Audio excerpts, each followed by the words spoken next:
Just in case you thought $700 billion was a lot of money, get a load of this. Mr. Cohen, how much has the balance sheet of the Federal Reserve increased since September 1? It's increased from around $800 billion to about $2 trillion. That's $2 trillion on top of the money being lent out by the Treasury. Lent out to whom, you ask? Well, that is a secret. And what was that money spent on? That money was lent. To banks, investment banks. This is Donald Cohn. He's the vice chairman of the Federal Reserve. At a hearing on the Hill, he was reluctant to go into detail about the Fed's recent lending. It wasn't spent, it was lent. Which institutions received it, and how much for each institution? I don't know which specific institutions received it, but... This is the guy who is asking the surprisingly tough questions. Meet new Congressman Alan Grayson. Yeah, sure, I'm a freshman. What do I know? I guess I haven't gotten the memo on questions not to ask and people not to question closely.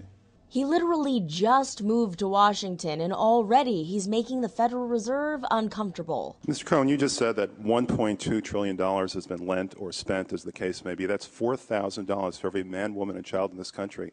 Don't Americans have the right to know how you spent that money? Yes, they have every right to know the purposes for which we spent it, the types of spending, the types of lending that's going on, how the types of collateral we're taking, and what we expect to accomplish with that. But apparently, according to the Fed, Americans do not have the right to know who got the money and how much.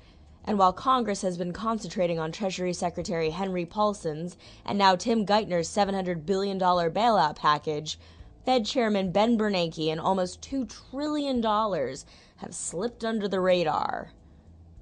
The difficulty is that Congress has spent all its time both crafting the TARP statute for the Treasury and trying to set up some oversight mechanisms.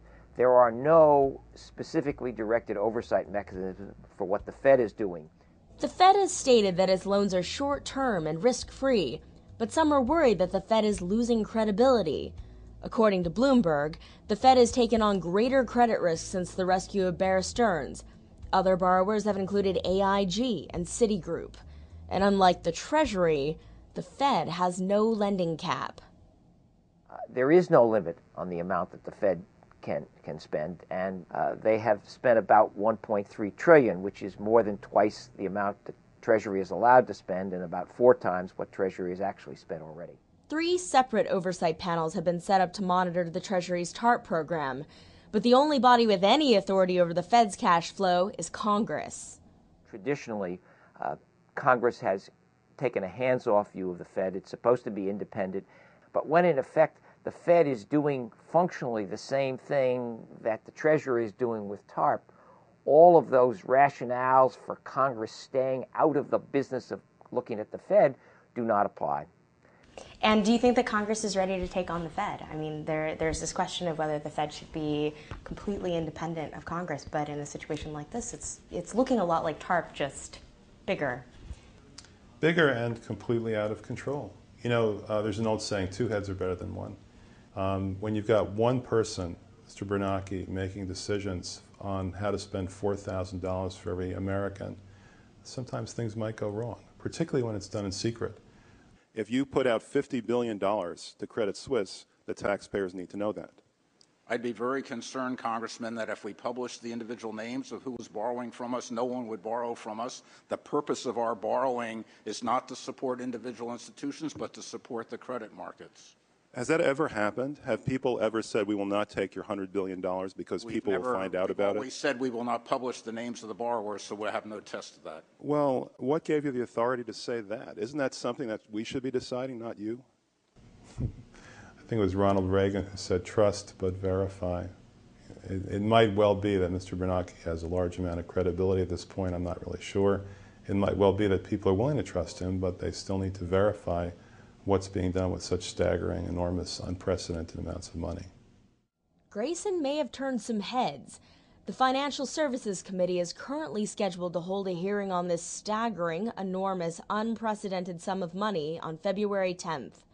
What do you think might happen if people knew how their $1.2 trillion had been spent? Do you think they might be angry? No, I don't know, obviously. Well, you know, one possibility in life about why people want to do things in secret is because they're doing something wrong.